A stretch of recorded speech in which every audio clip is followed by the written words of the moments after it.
సోదరి సోదరీమణులందరూ కూడా రాఖీ పౌర్ణమి శుభాకాంక్షలు. నేను ఒక కవిత రాశాను. నా కవిత రాఖీ పౌర్ణమి కోసం. శ్రావణ పూర్ణిమ రాఖీ పండుగ, రక్షాబంధనం నేటి ఉదంతం. రక్షాబంధన్ రాఖీ పండుగ రకరకాల పేర్ల పడతామని, పెద్దల పిల్లల భేదం లేకనే ప్రీతిగా జరుపుకునేది ఈ పండుగ.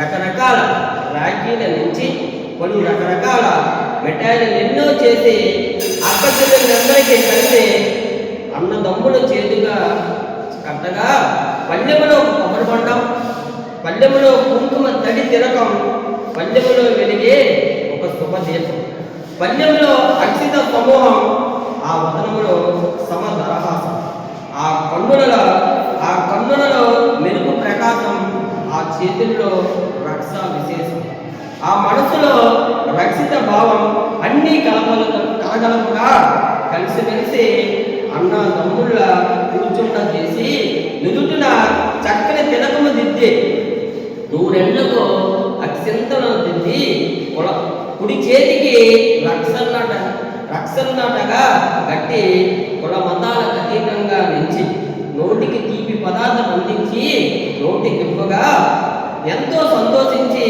నేను నీకు రక్షణవుతును గాక, నీవు నాకు రక్షవవుతువు గాక అనేది భావనని మనసులో నింపి అన్నా చెల్లుల రక్షణ ముందు ఒకరినొకరు రక్షణ కల్పిస్తే, ఒకరినొకరు మంచిని పంచితే సమాజం అంతా ఒకటవుతుంది, సమాజమే సిద్ధిస్తుంది.